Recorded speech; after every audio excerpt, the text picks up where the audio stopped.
Stories we have that we tell ourselves, stories that bend with time. His stories change like books on a shelf, pages that need a rewrite.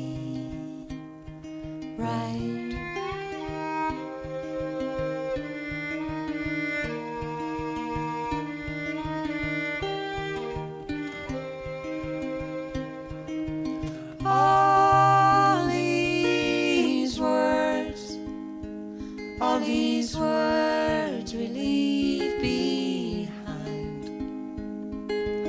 All these thoughts are chased away by bottles of wine and stories.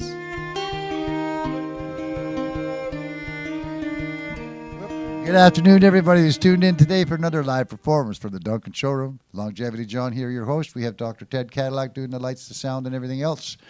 And today it's Island Storytellers.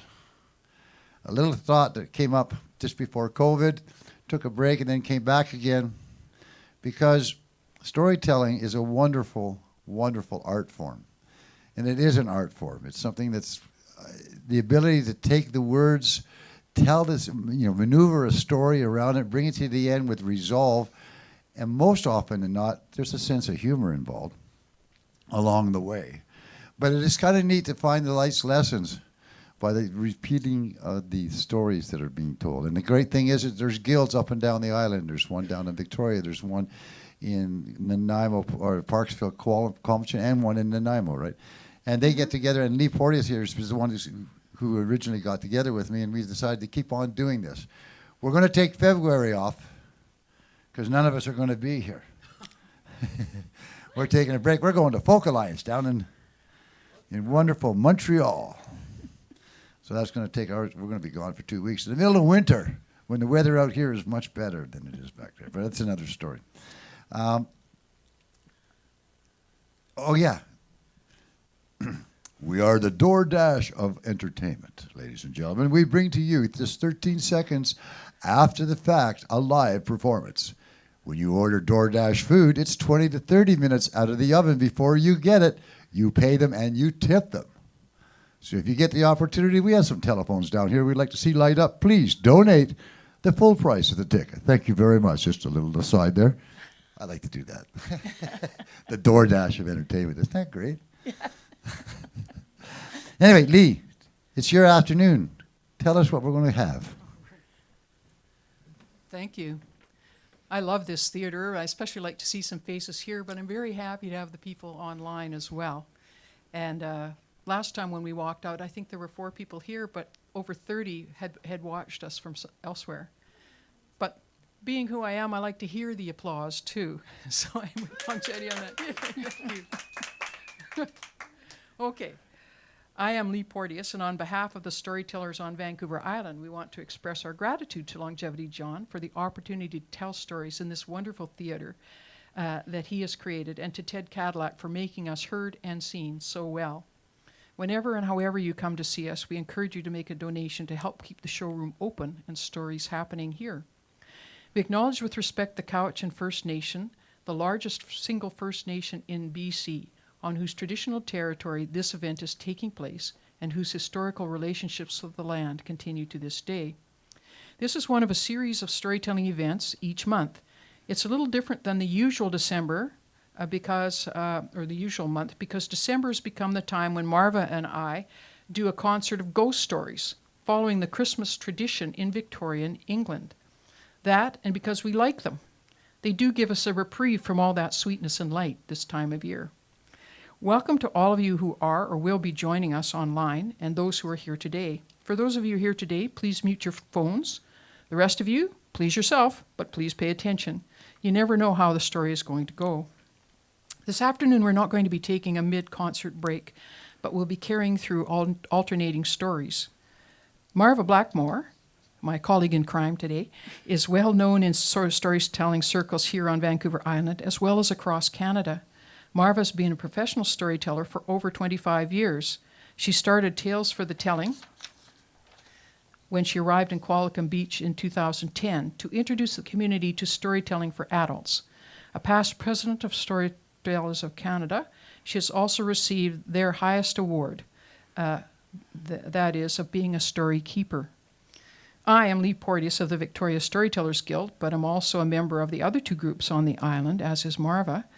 The Nanaimo Around Town Tellers and the Mid-Island Tellers in Parksville, Qualicum Beach. Marva is a three-peat, too, on these. So my first adventure today, in spoken word, perhaps not quite storytelling, is to recreate a part of Charles Dickens' A Christmas Carol, which must be, I think, the most famous Christmas ghost story in the English-speaking world. And Dickens wrote a number of stories. Everybody was writing ghost stories for Christmas Eve and the Christmas time in those days because of that tradition. And you might say, well, why the heck are ghost stories on Halloween now? And that was because of the Puritans, darn them. When the immigration took place to America, it was the Puritans who were there first, and they did not like people telling ghost stories on Christmas Eve, or in fact doing any kind of celebrating of that kind. And so they stamped it out. But when the Celts came, when the Irish and the Scots immigrated to the United States, they, of course, had their ghost stories on Halloween, and so that's how it's continued. But we think this is a very good time of year for them. So what I'm going to just try and do for you is recreate part of A Christmas Carol. Many of you already know the story, but I'm just going to reiterate that the main character is Ebenezer Scrooge. And he and his business partner, Jacob Marley, were both misers as well. And we are at Christmas Eve, but it is 7 Christmas Eves to the day after Jacob Marley had died. And Scrooge, on entering the building where he keeps his apartments, saw Marley's face in the door knocker. Had no explanation for that, and he was a bit unnerved by it. As he went upstairs and he was sitting in his room, all of a sudden, all of the bells in the whole building began to ring. And then the bells stopped as they had begun, together. They were succeeded by a clanking noise deep down below, as though someone were dragging a heavy chain over the casks in the wine merchant's cellar. The cellar door flew open with a booming sound, and he heard the clanking much louder, coming across the floors, then up the stairway, then straight towards his door. "Humbug," he said. "I don't believe it." But his color changed when, without a pause, it came straight through the heavy door and into the room before his eyes. The same face, the very same. He drew the chain that was clasped around his middle, and it was long and wound about it like a tail. It was made, for Scrooge observed it closely, of cash boxes, keys, padlocks, ledgers, deeds, and heavy purses wrought in steel. "How now?" said Scrooge, cold and as ever. "What do you want with me?" "Much." Marley's voice. "No doubt about it." "Who are you?" "Ask me who I was." "Who were you then?" "In life, I was your partner, Jacob Marley." "You do not believe in me," observed the ghost. "Why do you doubt your senses?" "Because little things affect them. A slight disorder of the stomach makes them cheats. You may be an undigested bit of beef, a blot of mustard, a crumb of cheese, a fragment of an underdone potato. There's more of gravy than of grave about you, whatever you are. Humbug, I say, humbug." At this, The apparition raised a frightful cry and shook its chain in such a dismal and abominable way that Scrooge shouted out, "Mercy! Mercy! Please, what do you want with me?" Do you, man of the mind, do you believe in me or not? I do. I must. But why do spirits walk the earth, and why do they come to me? It is required of every man that the spirit within him walk abroad among his fellow men and travel far and wide. If that spirit goes not forth in life, it is required to do so after death. It is doomed to wander the world, oh, woe is me, and witness what it cannot share, but might have shared on earth and turned to happiness. Again the spectre raised a cry and shook its chain and wrung its shadowy hands. "You are fettered," said Scrooge. "Tell me why," trembling. "I wear the chain I forged in life. I made it link by link and yard by yard. I girded it on of my own free will, and of my own free will I wore it. Is its appearance strange to you?" Scrooge trembled more and more. "Or would you know the weight and length of the strong coil that you bear yourself? It was full as heavy and long as this 7 Christmas Eves ago. You have labored on it since. It is a ponderous chain." "Jacob, speak comfort to me, Jacob." "I have none to give. It comes from other regions, Ebenezer Scrooge, and is conveyed by other ministers to other kinds of men." Oh, captive, bound, and double-ironed, not to know that no space of regret can make amends for one life's opportunities misused. But such was I. Oh, such was I. "But you were always a good man of business, Jacob." "Business? Mankind was my business.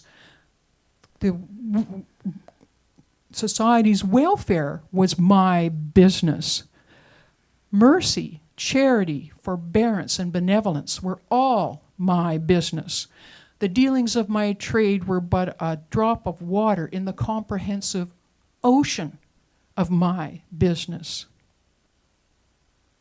I am here tonight to warn you that you have yet a chance and hope of escaping my fate, a chance and hope of my procuring Ebenezer. You were always a good friend to me. Thank ye." The apparition walked backwards away from him. At every step, the window raised itself a little until when the spectre reached it, it was completely open. Scrooge became sensible of confused noises, incoherent sounds of lamentation and regret. The spectre listened to the cries of his fellow ghosts outside.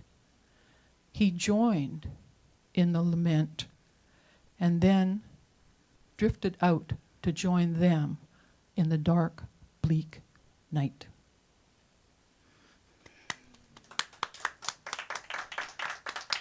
Now, why I like that passage is that he was the first ghost, was Marley, but he also is the hero.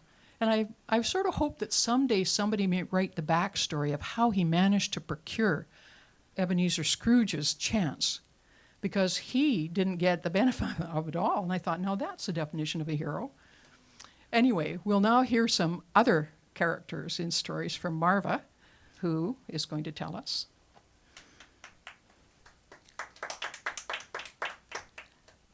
Mary Culhane's father was late getting home, and so he hurried through the graveyard in order to make it home in time. And when he got there, he apologized and said, "I'm sorry I'm a little late. Oh, and I left my blackthorn walking cane leaning against a stone in the graveyard. Oh, I'll go get it, said his daughter Mary. And Mother went, no, no, no, it's too dark. But she was gone into the graveyard.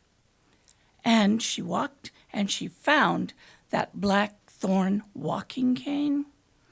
And as she was picking it up, something grabbed her wrist. And she couldn't figure out what it was. And then she looked around, and it was a man, but with skin that was saggy and hanging off his cheeks and off the rest of his body and his legs and his arms. And he had little sprouts of hair coming out of his head, and he had black holes that should have been eye sockets. Well, Mary tried like she could to get away from him, but he held on tight.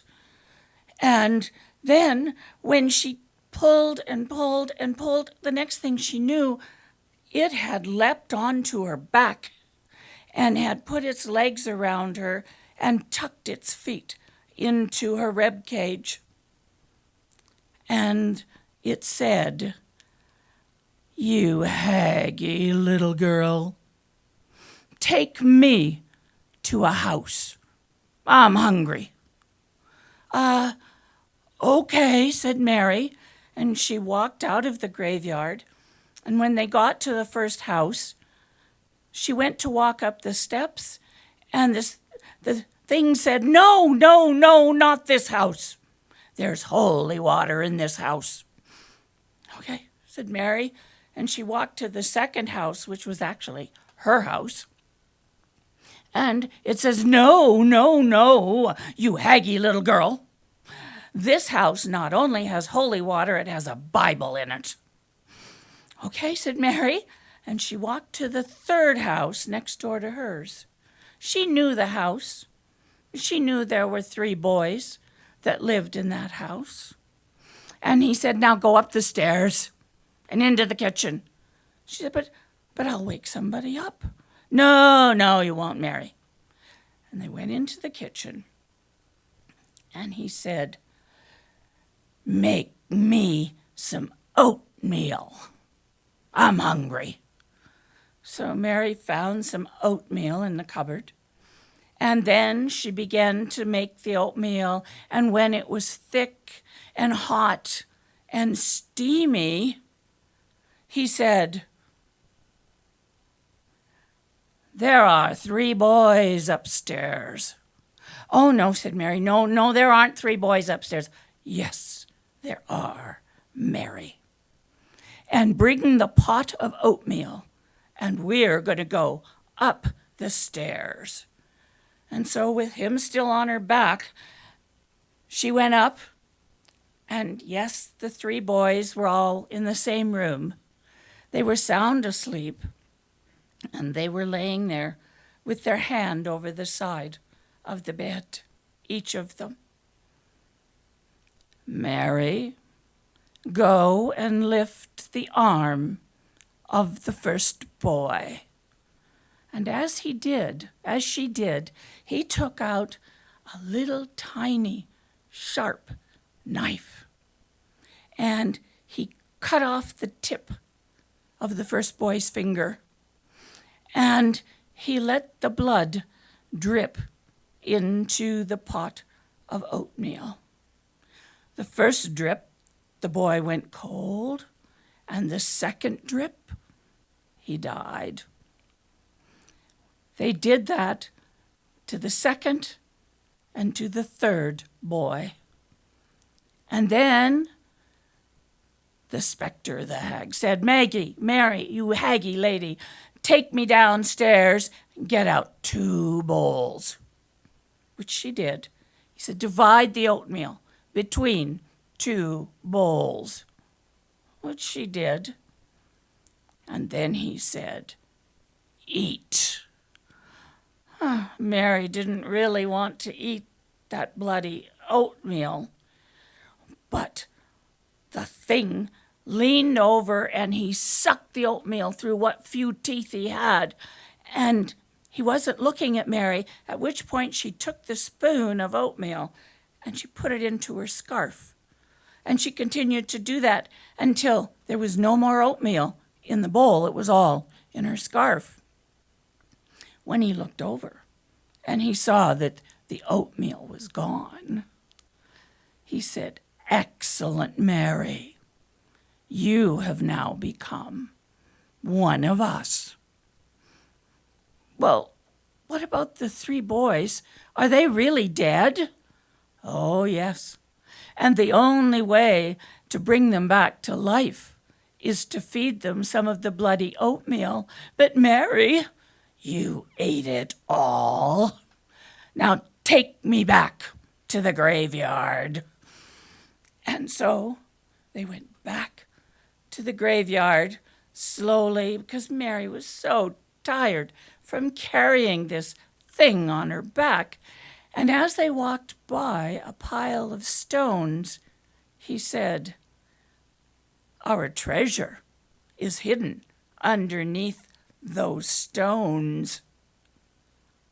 "What do you mean, our treasure?" "Ah, Mary, since you ate the bloody oatmeal, you have become one of us. And now I must get back into the grave, because the sun is about to come up, and the sun must not shine on me." And he began to pull on Mary and on her hair. And she kept struggling, and then the sun came up, and a wee bit of moonlight or sunlight struck his face, and he turned to ashes. And Mary quickly left the graveyard, and she went to the home with the 3 boys. The people were standing outside going, "It's murder! It's murder! There's been a murder!" Mary said, "Let me see them by myself." And so she went upstairs and she closed the door, and she took that oatmeal that was in her scarf and she fed each of the boys oatmeal, and they came back to life. Everybody was so thrilled, and Mary went back home. And she and her family never ever went back into the graveyard at night. But Mary never had to work again for a day in her life, nor did her parents, because she knew about that secret treasure. And so they never ventured back into that graveyard when it was dark, not even for a blackthorn walking cane. Thank you.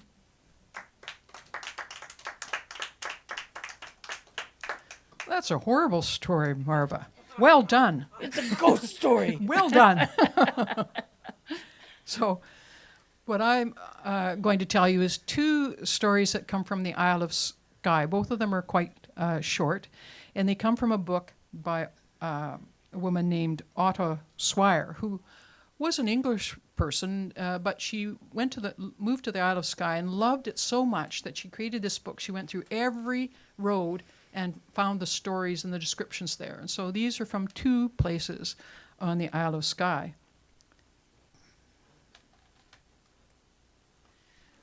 The first is Waternish, and it is on the coast. And everybody would reckon that it is just as beautiful as other places on the Isle of Skye. It has the ocean and the shore, but it's also acknowledged that for some reason, Waternish is a kind of forbidding sort of place. All of the stories that they have and their legends are all gloomy and dark. No one knows why. But here's a story from that place. So there was a mother who and her family lived in Dunvegan, and she sent her 12-year-old son with a message to his grandmother in Waternish. I looked it up, and it's about 10 kilometers, so it's quite a little hike. Anyway, so he went, and he was very happy about this. Compared to the other chores he would have had, this was a happy, fun day. Well, on his way back from his grandmother's, a storm came up. Really high winds and wet. So he took shelter in an abandoned cottage, one of the old stone ones, that had a hole in the ceiling where the smoke would go through. Now, it was in the vicinity of an old temple, so old that it was basically a mound in the ground. And a little way down from the cottage was a cairn that had on it a stone that was carved almost like a sickle, or one could say, the claws of a cat. And that was the nickname that the locals had for that area. They called it Two Cats. Why two? I don't know. Anyway, he was asleep because he was pretty tired from his journey, and he was woken up by a strange scratching sound. And he opened his eyes, and he saw this huge black cat. Cat was not paying any attention to him. It was sitting, unblinking, staring out the hole in the ceiling. And then 2 other cats, huge cats, came through that ceiling and jumped down by the first cat. At this point, they changed themselves into human beings. The young boy could see them, and he was still pretending to be asleep. He knew 2 of those women. They lived not far from his parents. Anyway, the 3 of them finally noticed the young boy, and the first one said, "Well, looks like he's asleep." The second one said, "Or is pretending to be." And the third one said, the largest one, "Well, it doesn't really matter, because if he's asleep, he doesn't know anything. And if he isn't, he'll be too afraid to say anything."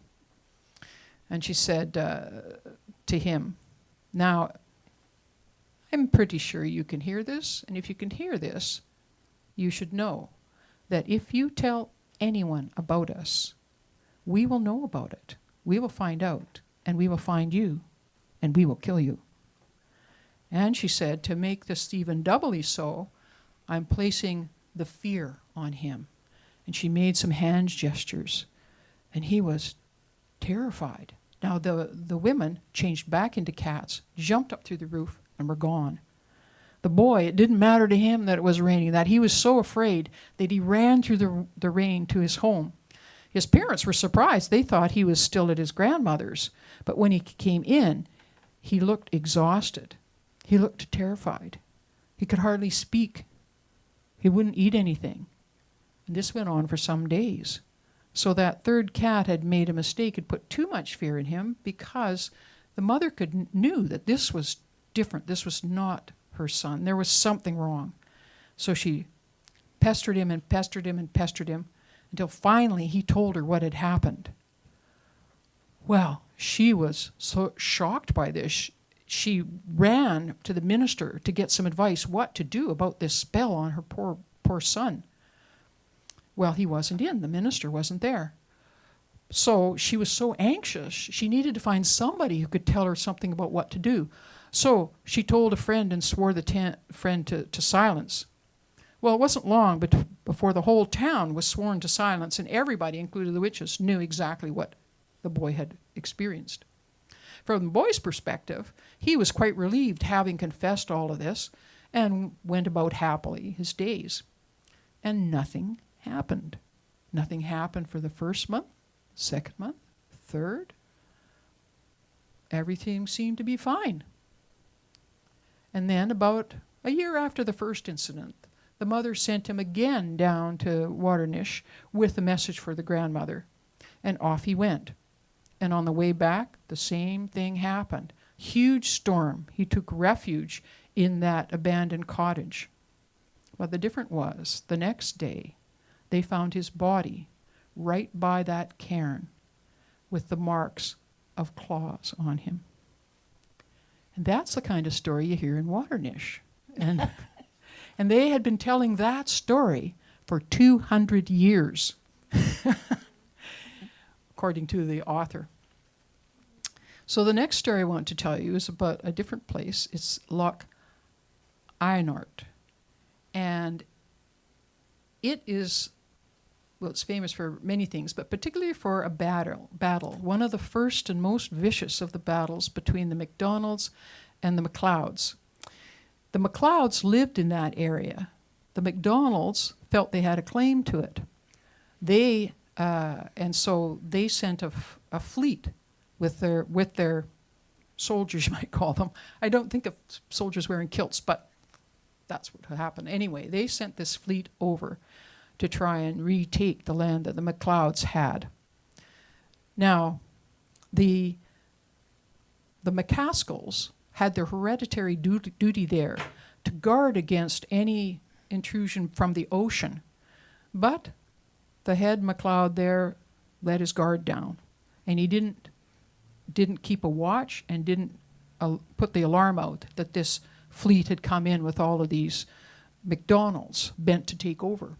So the MacDonalds got ashore and headed up the valley, doing all the damage they could do and all the killing all that way, until finally they were met by the MacLeod army. And there was a huge battle. Many, many people killed. And finally the MacLeods got the advantage. They began driving the MacDonalds back down to the loch. Meanwhile, McCaskill, to make up for his lack of keeping his duty, keeping people out, he took his men down, and they took the ships and took them further out, so that when the MacDonalds got there, they had no escape, and they were slaughtered for the most part. Anyway, I tell you this story. That battle happened. I found 2 dates for it. 1375 or 1395. But I want to take you now to another 500, 600 years later.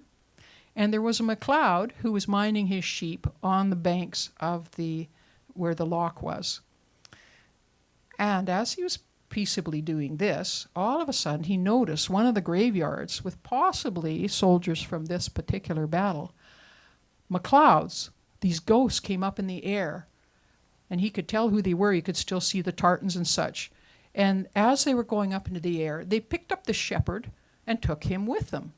And then they headed across the island, and at every graveyard they picked up more of the MacLeod ghosts who came up to join them. Then they went across the water to Harris, where the MacDonalds lived. And they met a huge swarm of MacDonald ghosts in the air carrying one MacDonald shepherd. So then they all came down to, they call it the grass field by the ocean. And they gave each of the shepherds weapons, and they set them to each other. And so the 2 shepherds were battling it out, one for the MacDonalds, one for the MacLeods, and the ghosts were enjoying it immensely, shouting out advice and cheering. And then, by the time that dawn came, both shepherds were still standing. Neither had been injured. The ghosts had had a great time, so they took to the air again and took their respective teammates, you might say, and off they went. And as they went, the process was reversed. Each time they came to a graveyard, more of the former soldiers went there, until finally they were at last where they had each group had picked up their shepherd. And they put him down, and the sun came up, to a good time having been had by all. Now, that's a little bit different than Waternish, so I thought I would give you 2 versions of ghost stories from that area. And yeah, I expect applause whether I deserve it or not, so good on you. So now we're back to Marva, who has, I think I've heard this story before, and I'm very pleased to be able to hear it again. I told it in St. John's a long time ago. My very first conference, SECC conference.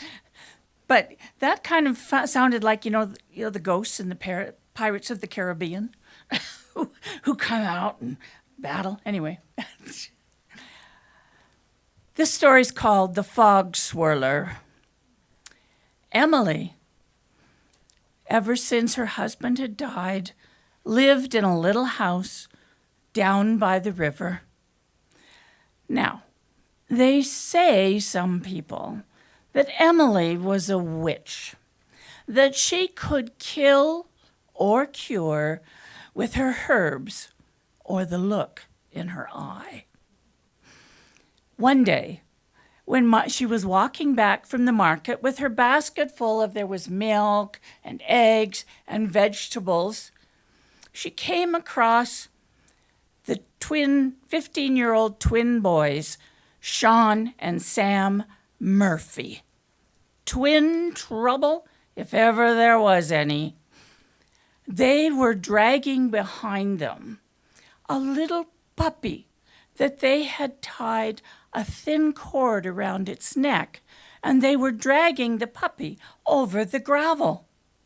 Well, Emily this was not good enough, and so she walked over, and she took out the garden knife that she always carried in her belt, and she went over and she cut the rope from the neck of that little dog and said to Sean and Sam, "I think your little friend will be much happier walking on her own."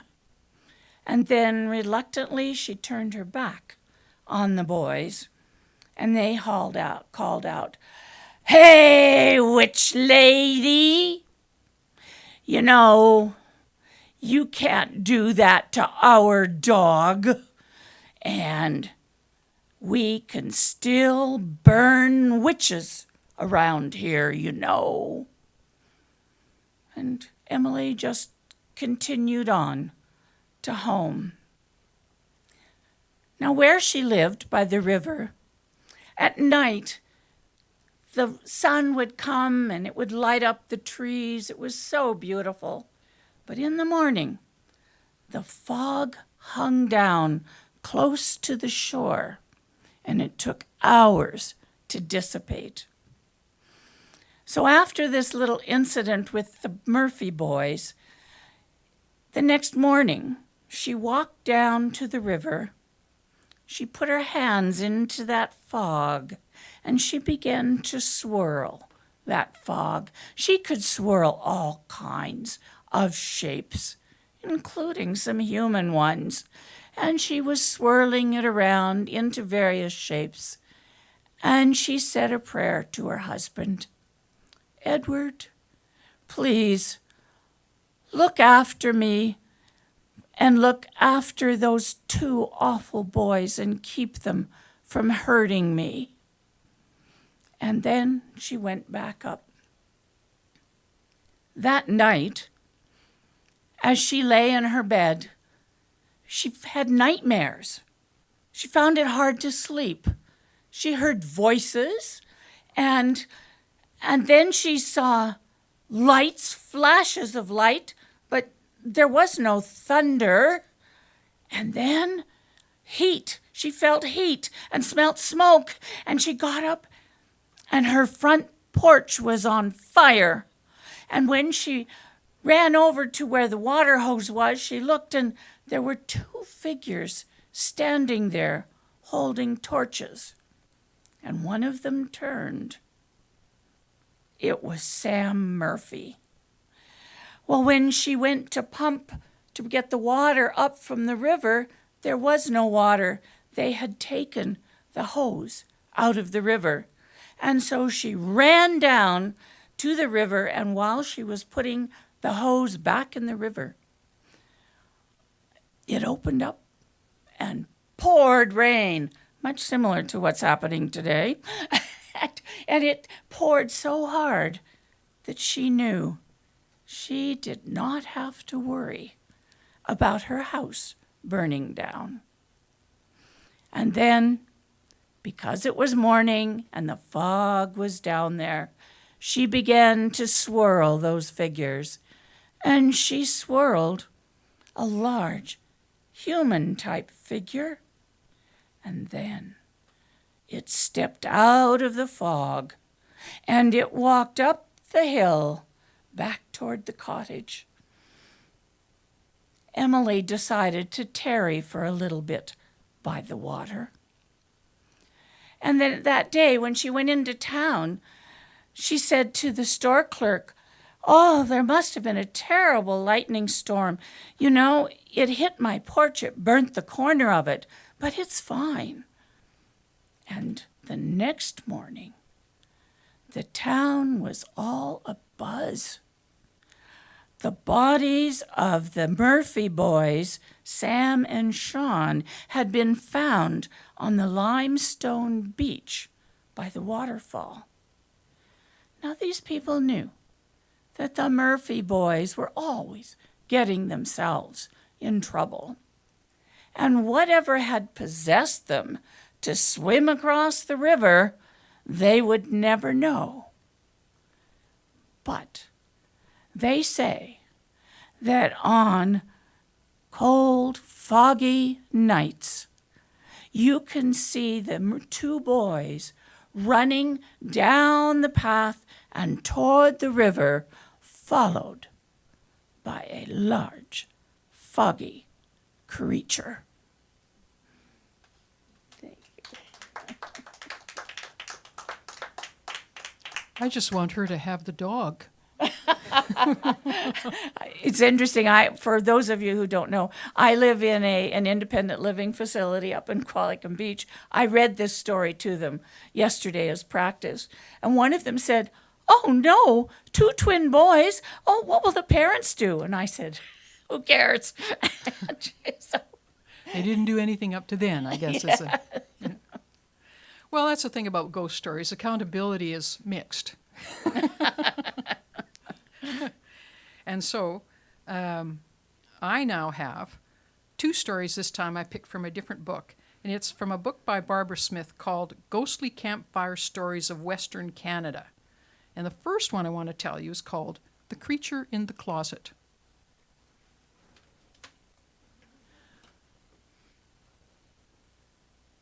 The cabin that I live in is on the shore in a lake in the middle of British Columbia. And for 10 months of the year, it's wonderful. I love being there. There's no one but me. But in July and August, they come. They come in their cars and they come in the house, and I do whatever I can to hide. I pick the smallest room's closet and I make myself as small as I possibly can.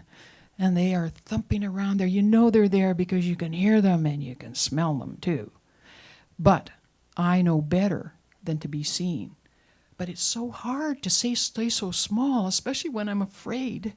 And there's this, one of them is in the other part of the bedroom. I'm in the closet. I can't do anything. I can't get out. He's out there. And I can smell him and I can hear him thumping around. He will not settle. But it's getting harder as I get more afraid to stay so small and stay in the closet.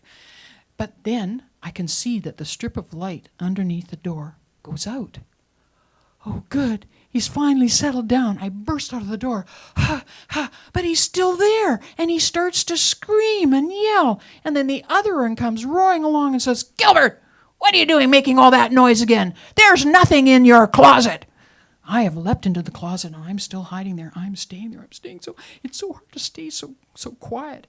But I know that if one of them sees us, it never works out well for us.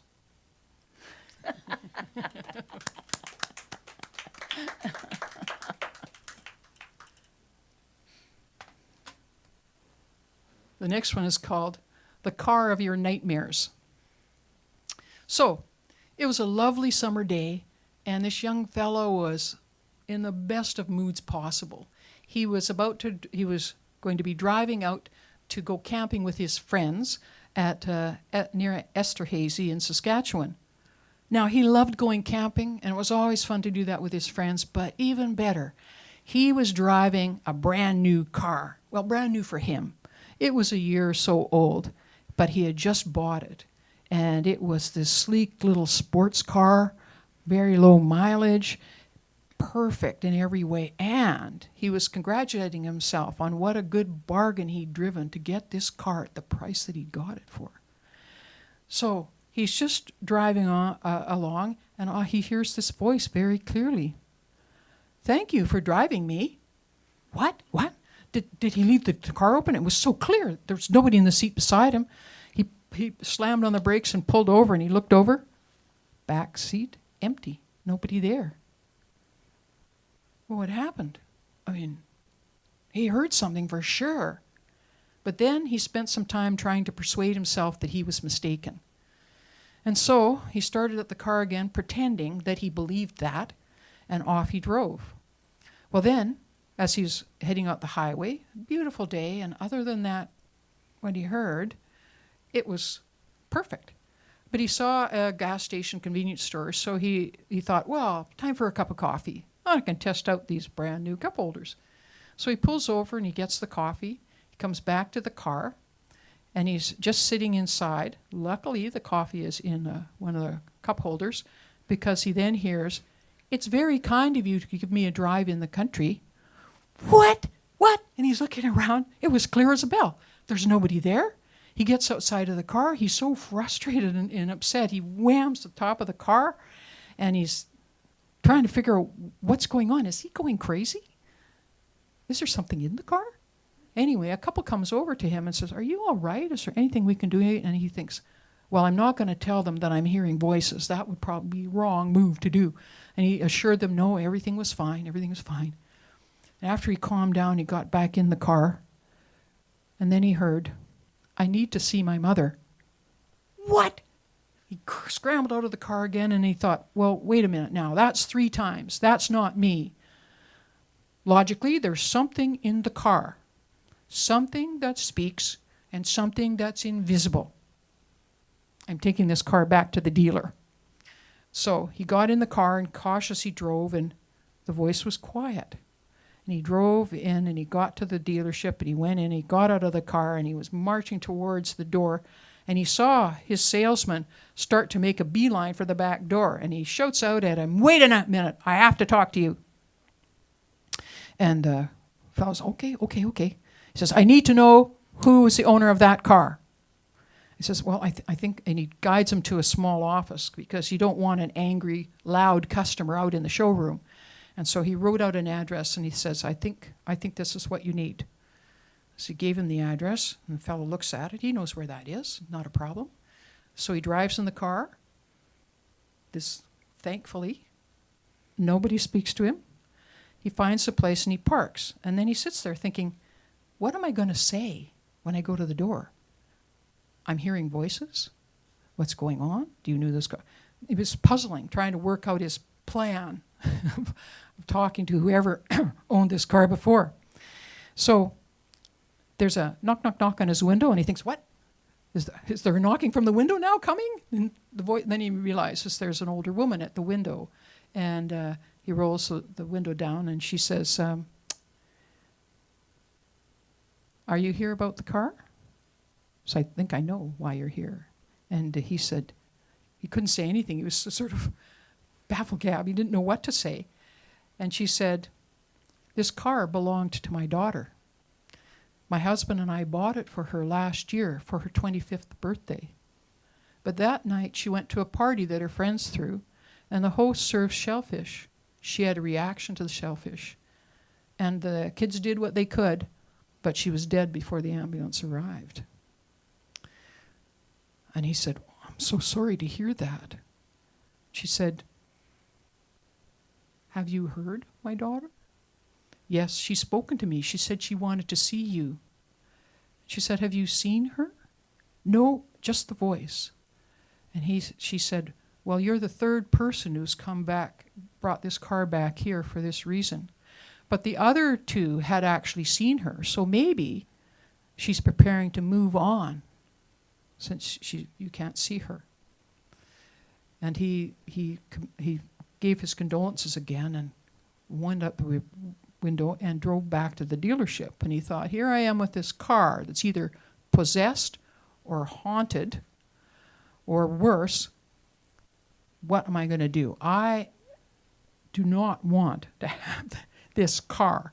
And clearly, it's finally dawned on him that maybe you get what you pay for. And maybe he wasn't such a good negotiator as he thought, but that price on this car was the price set to get rid of the car as fast as possible.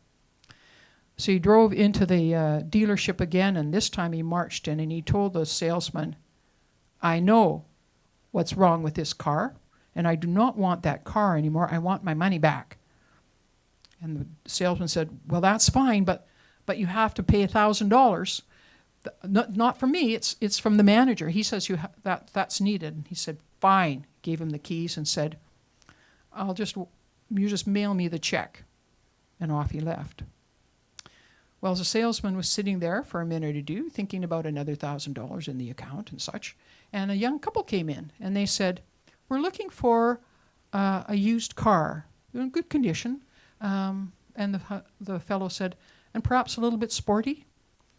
And the salesman said, well, I think I've got exactly what you need. It's in good condition and low mileage. Let's go out and look at it.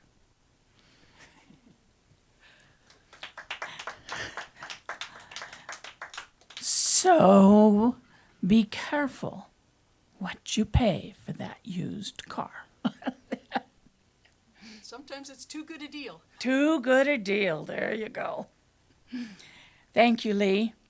And for my last story, and then Lee has one more after I finish. How far would you travel for love? Would you travel great distances across an ocean at great peril to your life? And are you familiar with the rock in Nova Scotia that looks like an arch with a hole in the rock? It's called pierced rock or rocher percé. And did you know that there are sightings of a pirate ship, a ghost pirate ship, at the Gulf of the St. Lawrence? This story comes from, it's told both in the Gaspé region of Quebec and in Acadia. And the people who tell this story tell me it's absolutely true. And if it's not, it should be. In the old days, France was becoming a difficult place to live in that there was no room. There was no room to expand for greater horizons. But François de Narac, the oldest son of a peasant farmer, decided that he was going to go across the ocean to New France, and he was going to get the land in this land of freedom that would allow him to grow and expand. But before he left, he said goodbye to his fiancée, Marguerite. And he told her, just wait, and as soon as I have built a home, I will send for you. And she agreed. Francois crossed the great ocean, and when he arrived in what is now Quebec, he sent a letter back to Marguerite that said, the forests here are as vast as the ocean I just crossed. Now, he wrote that in French, but I decided I wouldn't use the French for you at this point. He worked very hard, and he cleared his land, and he worked on his house, and then finally, one day, the house was done. And he looked at it, and he said to himself, one day, this house made of pine will be a castle made of rock. And I can see Marguerite and our children sitting here with Marguerite singing songs to them and telling them stories. And then he sent a letter home to Marguerite. As soon as she got that letter, she immediately booked passage on a French sailing ship to the New World. She was joined by other women who were also coming to join their loved ones in this new world full of freedom and promise. It was wintertime. The crossing was rough, very rough. And on nights when it was nice, it wasn't raining, it wasn't storming, and the stars were out, all the women would go up on deck and they would sing. They would sing love songs to the men that they were going toward. The captain didn't mind. It helped the crew to sleep to hear the women sing. And so their journey continued, but when they got to the mouth of the Gulf of St. Lawrence, there were terrible, terrible storms. It was the worst storm they had encountered on the entire journey. It was absolutely black outside. It was so stormy. And the women huddled down in their cabins, and the captain, well, he was telling them to hoist the mainsail and trim the jib and everything else, and he couldn't see anything. But there was a pirate ship, and that pirate ship could see the French ship because the French ship flew white flags. And so, while the captain was trying to keep his sailboat steady, all of a sudden the pirate ship began firing on the French ship, and then all of the pirates boarded the French ship, and they slaughtered the entire French crew. They didn't hurt the women, though. They took them as prisoners to their own ship, and they put them down in the hold of their ship. The captain only came down to the hold once, that pirate captain. He was looking for a wife, and he surveyed the group of women, and he decided Marguerite would be his wife. And he brought everybody up onto the deck, and he put Marguerite in a bridal veil, and the women were standing around. And as the ceremony began, all of a sudden, Marguerite picked up her skirts, ran to the side of the boat, and jumped into the freezing waters of the Gulf of St. Lawrence. The other women, seeing this, followed her, and they too jumped over the side and into the freezing waters of the Gulf. The captain couldn't believe what had just happened, and so he went and jumped over the side in order to save Marguerite. But his crew watched as he froze to death. And then all of a sudden, a large shadow came up in front of them. It was a huge rock, and there was a group of women, sirens, singing up on top of that rock. And one of them was dressed in a bridal veil. And as they stood staring, they crashed into that rock and broke into 100 pieces. In the spring, Francois Nanarac realized that Marguerite was never going to arrive to be his wife and share his home. And the fishermen in that part of the world tell stories that on foggy nights they can hear sirens singing up on top of pierced rock, rocher percé. And as they come closer, they disappear into the mist. And they also say that on foggy nights, they see a ghost ship, a pirate ship, without a captain and without masts, sailing around, looking for a place to land, looking for a port that will never bid them welcome. The ghost ship.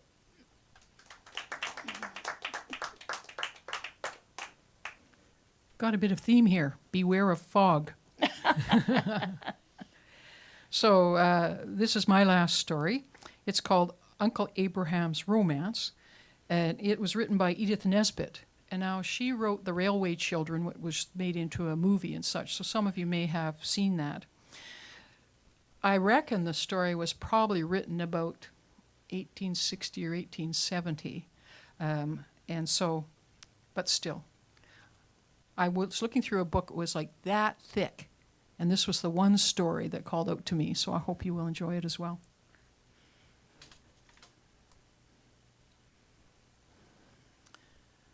"Oh, no, my dear," said my Uncle Abraham. "No, I don't think I've never had any romances. No, not in my lifetime, no.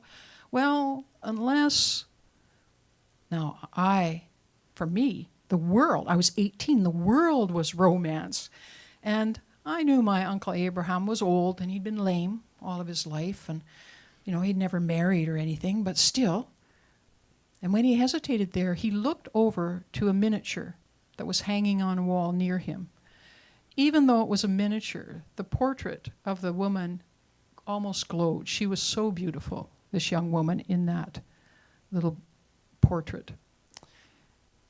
And I had asked about that woman when I was a kid. I must be like 100 times I had asked my uncle, "Who is that?" And all he would ever say to me was, "Oh, she's a lady who died a long time ago." But this time, I got up and I looked at the miniature as well. And I said to my uncle, "Was she very like this?" He looked at me. "Who?" "Your romance, Uncle Abraham." He looked at me hard for a while, and then he said, "Yes, she was very like." And I sat down again and waited for this story to come.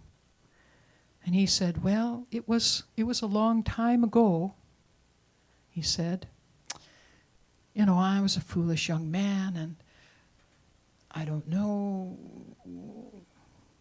whether it was a romance exactly or what, but it was the realest thing in my life." And he said, "I was a lonely young man and very foolish. The girls laughed at me because I was lame and I used a cane. And I would be upset. Say I was walking along and there was a hedge, and on the other side I could hear the murmur of two voices and perhaps the sound of a kiss. So I took to going to places where there was no one else and rambling there. And my favorite place was the graveyard of our church. And it was up on the top of a hill in the marshlands. And you could sit in that garden, and there was the smell of thyme. There were the flowers, the sound of the birds. And as the sun went down, it stayed light up there a lot longer than the marshes. And I would sit there and I would watch and listen to the bats as they flew about. And I would think, God, why did not God give everyone strong, healthy legs? And I would sit there and I'd work my way through this so that by the time I went home at night, I could say my prayers without bitterness. This night, it was a hot August night, and the sunset lingered. Then you could see very thin, the new moon in the sky, and the stars coming out. And I got up, and I was just climbing over the small rock wall, the edge of the graveyard, and I heard a rustling behind me. And I thought it must be, could be a rabbit, could be a bird.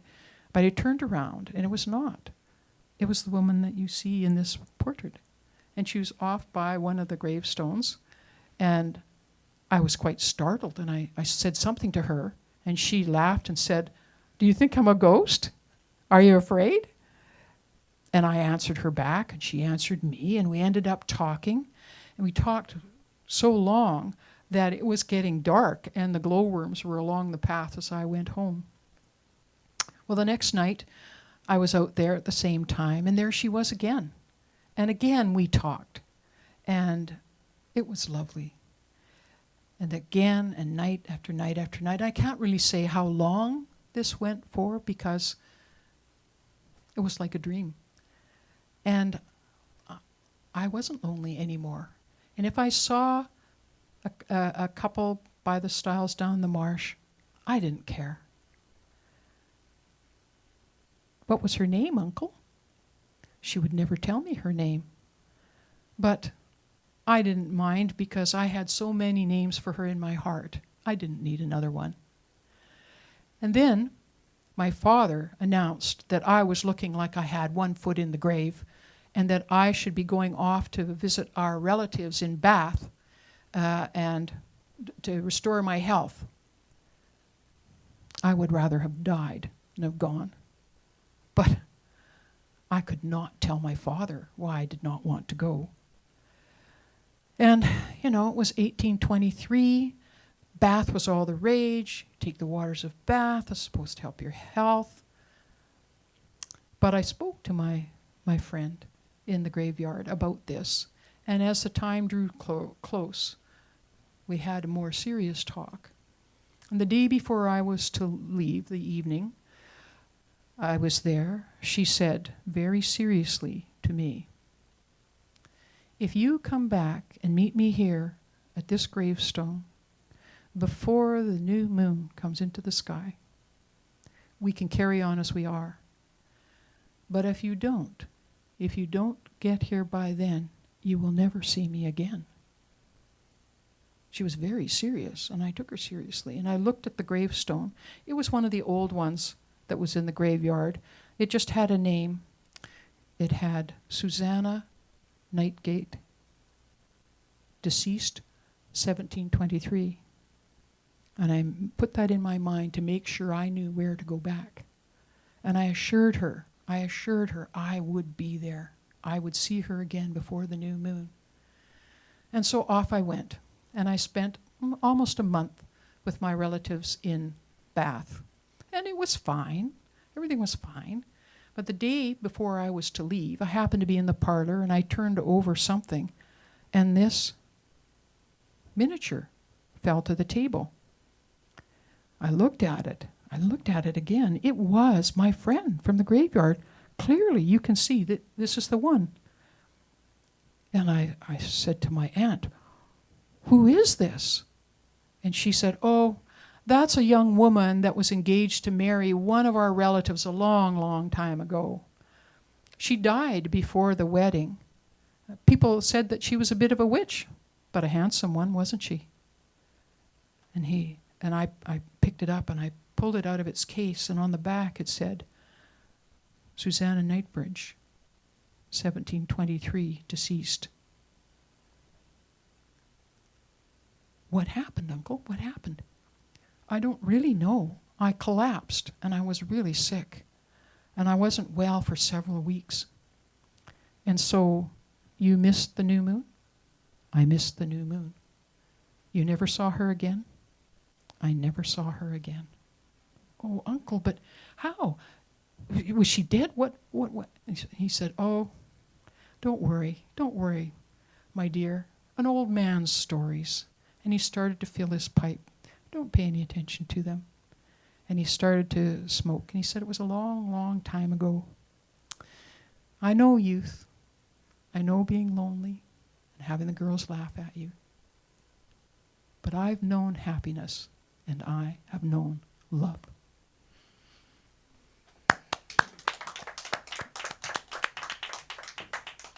So, and now, what you missed by not having a break are some announcements. So the next story is at the Duncan Showroom, January 26th, is given everything going on. I'd like to give 2025 a fighting start. So the topic will be kindness. It's there somewhere. And then we have an exciting development that we've been talking about. The library and us, we're putting on 2 workshops. They're free to anybody who wants to go, and they are on February 11th at 6 p.m. to 8 p.m. And that is going to be the world of storytelling to adults. And we'll cover what you can expect in a storytelling event, the stories, how they're told, and anything you would like to know about it. More than you might want to, perhaps. Anyway, the second is on February 27th, and it will focus on how to tell stories to adults. It, too, is from 6 to 8 at the Duncan Library, and there's no fee, and you don't have to register ahead of time. So I hope that we will see you there, and I'm telling you now so you can plan ahead. And now it's my pleasure on your behalf and ours to thank Longevity John and Ted Cadillac for this opportunity to tell our stories here. And on your behalf, I want to thank Marva, my co-conspirator, and on our behalf to thank you for coming here and joining us here or online. And we hope to see you again soon. Thank you all for coming. Yeah, through the wind and the rain, no fog yet.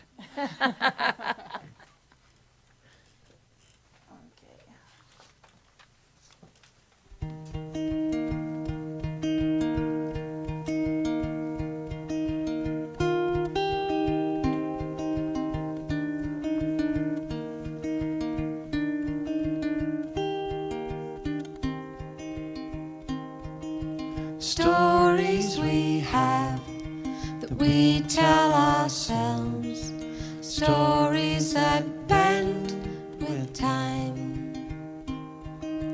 Histories change like books on a shelf, pages that need a rewrite.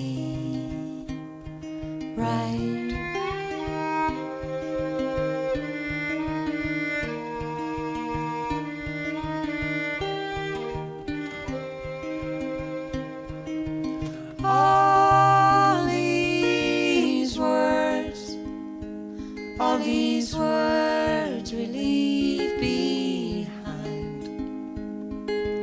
All these thoughts are chased away by bottles of wine and stories.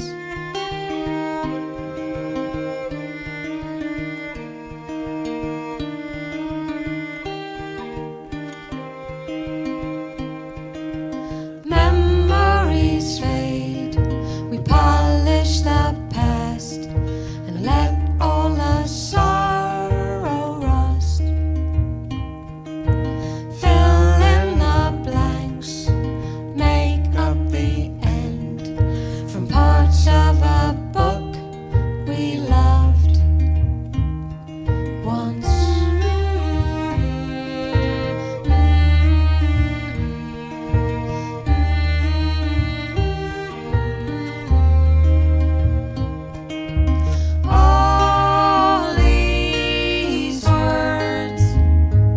All these words we leave behind. All these thoughts are chased away by bottles of wine and stories. Ooh,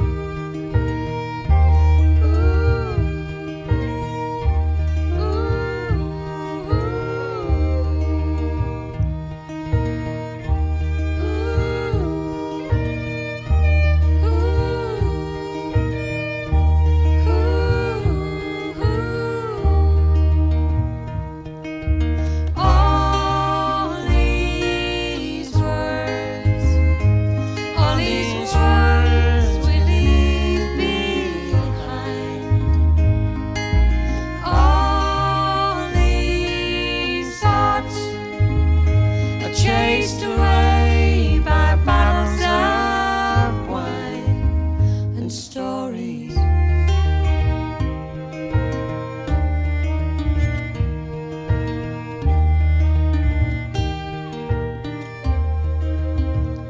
story.